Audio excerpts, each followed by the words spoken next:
बच्चे आइए अब हम करते हैं कॉन्केव मिरर के ऊपर न्यूमेरिकल। तो बच्चे हमारा फर्स्ट क्वेश्चन है, find the size, nature and position of image formed when an object of size 1 centimeter is placed at a distance of 15 centimeter from a concave mirror। क्या बोल रहे हैं कि हमारे पास एक ऑब्जेक्ट है, इसका साइज 1 सेंटीमीटर है। क्या है? 1 सेंटीमीटर। अगर इस ऑब्जेक्ट को मैं मिरर से 15 सेंटीमीटर की दूरी पे रखूं, पहले हम बात कर लेते हैं बच्चे, इस ऑब्जेक्ट का साइज कितना है? 1 सेंटीमीटर। तो ऑब्जेक्ट की हाइट है बच्चे 1 सेंटीमीटर, और ऑब्जेक्ट की हाइट को हम लिखते हैं बच्चे h1 को हम लिखते हैं क्या? ऑब्जेक्ट की हाइट को हम लिखते हैं h1 और इसकी वैल्यू है 1 सेंटीमीटर। अब ये बोल रहे हैं बच्चे इस ऑब्जेक्ट को हम क्या करते हैं? कॉन्केव मिरर से 15 सेंटीमीटर की दूरी पे रखते हैं। तो मतलब इसका जो u है बच्चे, क्योंकि डिस्टेंस ऑफ ऑब्जेक्ट हो गया ना, वो कितना है बच्चे? 15 सेंटीमीटर है। कितना है? 15 सेंटीमीटर। और ये u क्या होगा बच्चे? इसका साइन क्या होगा? u का साइन नेगेटिव होगा, क्योंकि ऑब्जेक्ट मिरर के लेफ्ट में रखा जाता है ना, तो मिरर के लेफ्ट में जितनी भी डिस्टेंस होती है वो सारी नेगेटिव होती हैं। ठीक है ना? तो इसका साइन क्या होगा? नेगेटिव होगा। ओके, अब हमें दे रखा है बच्चे फोकल लेंथ। हमें फोकल लेंथ गिवन है, फोकल लेंथ कितनी है? 10 सेंटीमीटर है। अब क्वेश्चन है बच्चे कि इसका साइन क्या होगा? बच्चे हमारी जो इमेज बनती है कॉन्केव मिरर में, वो जनरली लेफ्ट साइड में बनती है, तो इसलिए क्या होगा? इसका फोकल लेंथ भी क्या होगा बच्चे? लेफ्ट साइड में ही होगा, क्योंकि जहां इमेज बनेगी वहीं फोकल लेंथ होगा, वहीं फोकस बनेगा, तो इसलिए इसका फोकस भी क्या होगा? नेगेटिव होगा। तो समझ में आया बच्चे नेगेटिव क्यों हुआ? और बच्चे अब हमें क्या क्या निकालना है? इसमें बोल रहा है find the size of image. Size of image मतलब इमेज की हाइट निकालनी है, हमें निकालना है h2 क्या होगा। ओके, और सेकेंड थिंग बच्चे हमें क्या निकालना है? Position of image. Position of image का मतलब इमेज मिरर से कितनी दूर बनेगी, तो हमें v निकालना है। और थर्ड चीज हमें क्या निकालनी है बच्चे? नेचर। क्या बताना है? नेचर, कि वो क्या बनेगा, रियल एंड इन्वर्टेड है ना, या वर्चुअल एंड इरेक्ट, क्या बनेगा, ये चीजें हमें बतानी है। ओके स्टूडेंट, चलिए स्टार्ट करते हैं। तो बच्चे जैसे कि हमें पता है कि जो हमारा मिरर फॉर्मूला होता है, क्या होता है? Mirror formula. तो जो हमारा मिरर फॉर्मूला होता है बच्चे, वो होता है 1/v प्लस में 1/u equal to 1/f। Okay student, ये हमारा मिरर फॉर्मूला होता है, मैंने आपको बता चुका हूं। अब बच्चे इधर हमारी क्या, हमें क्या निकालना है? हमें निकालना है v निकालना है। क्या निकालना है? v। तो हम क्या करेंगे? इस v को इधर ही रहने देंगे, 1/v को, इस u को उधर ले जाएंगे, क्योंकि हमें तो केवल v निकालना है ना, तो 1/f माइनस 1/u हो जाएगा। जो निकालना है उसे अकेला छोड़ दो और बाकी को उधर ले जाओ। तो अब क्या हो जाएगा बच्चे? 1/v इक्वल टू 1/f की वैल्यू कितनी है बच्चों? f की वैल्यू है -10। कितनी है? -10। माइनस में 1 अपॉन में, और u की वैल्यू कितनी है बच्चे? -15। कितनी है प्यारे बच्चों? -15। ओके स्टूडेंट, अब आके इसे सॉल्व करते हैं। तो बच्चे हमेशा ध्यान रखना, माइनस ना एक बिल्कुल गैस वाला गुब्बारा होता है, हीलियम गैस का गुब्बारा होता है ना, वो ऊपर को जाता है, तो ऐसी माइनस भी क्या होता है? ऊपर को जाता है। तो ये माइनस ऊपर चले जाएगा तो -1/10 हो जाएगा। ठीक है ना? तो अभी क्या होगा? ये माइनस ऊपर को जाएगा, तो माइनस इंटू माइनस क्या हो जाएगा? प्लस हो जाएगा, तो ये बन जाएगा प्लस 1/15। ओके स्टूडेंट, ओके, तो अब क्या होगा? 1/v इक्वल टू 15 और 10 का एलसीएम लेंगे बच्चे, कितना होगा? 30 होगा ना? अरे एलसीएम लेना आता है ना, 30 होगा। ओके, 10 की टेबल में 30 कहां आता है? 3 पे, तो -3 प्लस 15 की टेबल में 30 कहां आता है? 2 पे। ओके, तो हमारे वैल्यू क्या आ गई बच्चे? 1/v equal to -1/30। अब हमें क्या करना है बच्चे? v की वैल्यू निकालनी है। v की वैल्यू कैसे निकालेंगे? अभी तो 1/v की वैल्यू आई है ना, v की वैल्यू क्या करेंगे? इसको उल्टा कर दो, है ना? अरे ये 1/v है, इसको उल्टा करूंगा तो v ऊपर आ जाएगा। अरे आ गया। अगर इसका उल्टा किया, मैथ कहती है इसका भी करना पड़ेगा, जो करोगे दोनों में करोगे, तो इसका भी उल्टा कर दो, -30। ओके स्टूडेंट, या इसको क्रॉस मल्टीप्लाई भी कर सकते थे, एज यूर विश, बट उल्टा करना सबसे बेस्ट मेथड है। तो v की वैल्यू कितनी आ गई मेरे प्यारे बच्चों? -30 आ गई। मतलब ये जो हमारी इमेज बन रही है ना, वो -30 सेंटीमीटर की डिस्टेंस पे बन रही है हमारे मिरर से। ओके स्टूडेंट, तो हमने यहाँ पे देखो v तो निकाल दिया -30 सेंटीमीटर। अब बच्चे क्वेश्चन इज दैट इसका नेचर क्या होगा, क्या होगा, नेचर क्या होगा। तो बच्चे जो इसका नेचर होगा ना, तो देखो इधर v की वैल्यू क्या आ रही है -30, मतलब जो हमारी इमेज आ रही है वो नेगेटिव आ रही है ना, मतलब जो इमेज बन रही है वो कॉन्केव मिरर के लेफ्ट साइड में बन रही है। और मैंने बताया था कि कोई भी इमेज अगर कॉन्केव मिरर के लेफ्ट साइड में बनती है तो उसका नेचर कैसा होता है, रियल एंड इन्वर्टेड। क्या होता है बच्चे, रियल एंड इन्वर्टेड।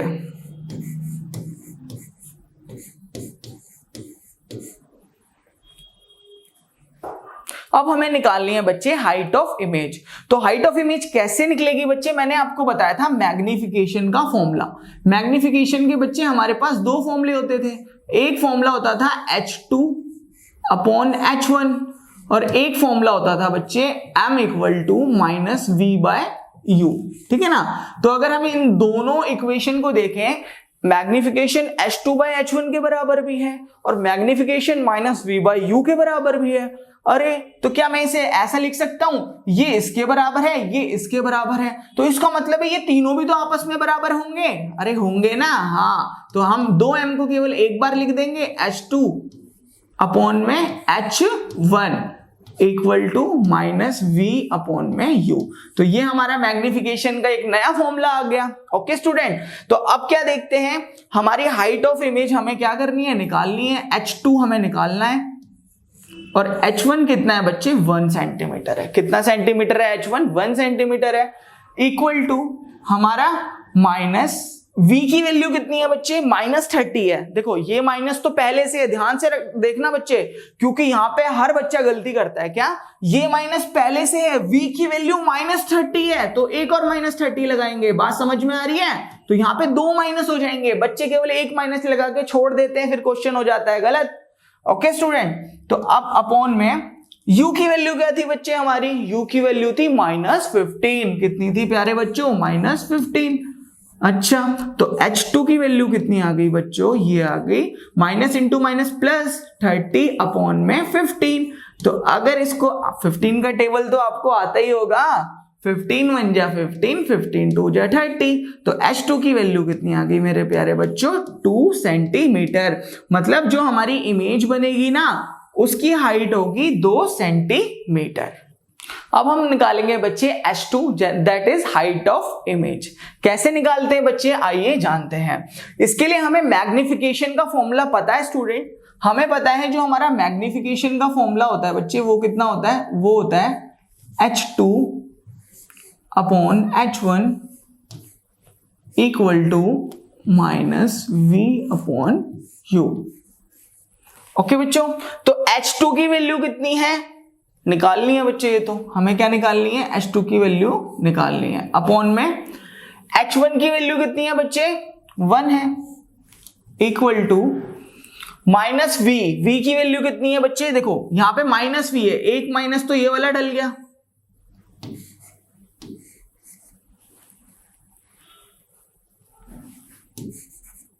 एक माइनस तो ये वाला डल गया बच्चे। और v की वैल्यू कितनी है, -30 है। कितनी है, -30 है। ओके स्टूडेंट, अब क्या है बच्चे, u की वैल्यू कितनी है, -15 है। कितनी है बच्चों, -15 है।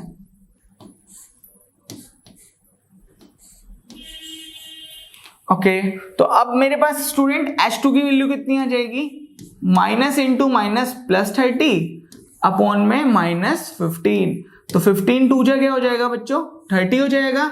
तो यहाँ पे बच्चे ये माइनस है, तो माइनस क्या हो जाएगा, मैंने बताया था ना, ये एक बिल्कुल हीलियम वाले बलून की तरह होता है, ऊपर जाता है, तो ये -2 ऊपर चले जाएगा, ठीक है ना।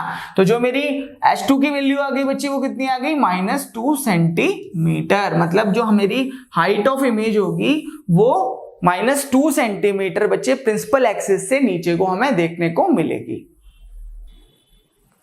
हमारा नेक्स्ट क्वेश्चन है स्टूडेंट, क्वेश्चन 2। ये क्या कह रहा है, a concave mirror produces 3 times magnified real image of an object placed at a 10 centimetre in front of it.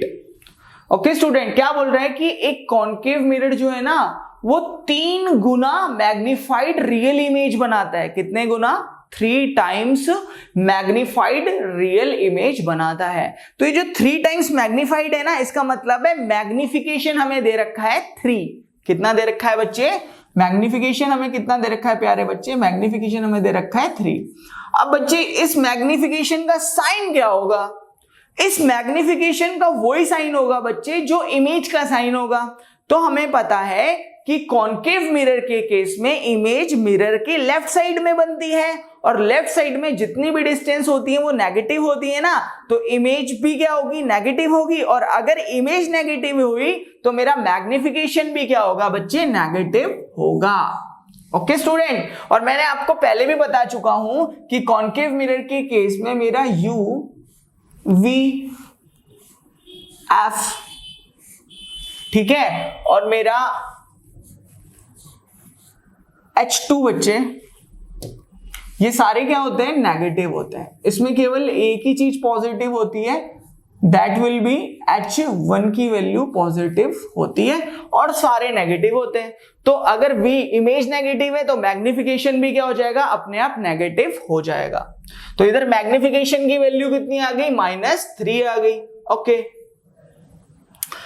और बोल रहा है बच्चे कि जो हमारा ऑब्जेक्ट है ना, वो place at 10 centimetre in front of it. जो ऑब्जेक्ट है बच्चे वो 10 सेंटीमीटर दूर रखा गया है कॉन्केव मिरर से। तो ऑब्जेक्ट अगर 10 सेंटीमीटर दूर रखा गया है तो ये ऑब्जेक्ट की डिस्टेंस हो गई ना, मतलब u हो गया। तो यहाँ पे u की वैल्यू कितनी आ गई बच्चे? u की वैल्यू हमें कितनी दे रखी है? 10 सेंटीमीटर। कितनी है बच्चे? 10 सेंटीमीटर। तो u की वैल्यू कितनी आ गई प्यारे बच्चों? 10 सेंटीमीटर आ गई। ओके, अब हम देखते हैं बच्चे, ये बोल रहे हैं where is the image located. Image कहां बनेगी? तो इमेज कहां बनेगी मतलब हमें इमेज की डिस्टेंस निकालनी है कॉन्केव मिरर से। तो इमेज के डिस्टेंस को हम क्या कहते हैं बच्चे? v कहते हैं। क्या कहते हैं? v। तो ये हमें निकालना है। अब बच्चे क्वेश्चन इज दैट कि u का साइन हमेशा क्या होता है बच्चे? नेगेटिव, क्योंकि जो हमारा ऑब्जेक्ट होता है बच्चे वो क्या होता है? वो कॉन्केव मिरर से लेफ्ट में हम रखते हैं, इसलिए उसका साइन हमेशा नेगेटिव होता है। और मैं आपको बता चुका हूं कॉन्केव मिरर के केस में u, v, f, h2 कोई भी वैल्यू हो नेगेटिव होगी, केवल h1 पॉजिटिव होगा, तो u नेगेटिव हो जाएगा। ओके स्टूडेंट, अब क्वेश्चन इज दैट कि हमें v की वैल्यू निकालनी है। आइए निकालते हैं। तो इसे कैसे निकालेंगे बच्चे? बड़ा ही सिंपल है। हमें पता है कि जो हमारा मैग्निफिकेशन का फॉर्मूला होता है बच्चे वो होता है -v/u। ठीक है स्टूडेंट, एक हमारा ये फॉर्मूला होता है। तो मैग्निफिकेशन की वैल्यू कितनी है? -3। ओके, -v हमें निकालना है और u की वैल्यू कितनी है मेरे प्यारे बच्चों? -10। ठीक है, तो ये देखो माइनस से माइनस कैंसिल, तो ये 10 इधर आ जाएगा तो ये हो जाएगा -3, ये डिवाइड में इधर मल्टीप्लाई में आ जाएगा, -3 × 10 हो जाएगा इक्वल टू v। तो -30 आ जाएगी हमारी, क्या आ जाएगी बच्चे? v की वैल्यू। हमारी v की वैल्यू आ जाएगी बच्चे -30। ठीक है, तो मतलब जो हमारी इमेज बन रही है वो प्रिंसिपल एक्सिस से -30 सेंटीमीटर नीचे बनेगी, मतलब 30 सेंटीमीटर नीचे बनेगी। ओके स्टूडेंट, तो इस तरीके से हमने निकाला कि इमेज कहां बनेगी।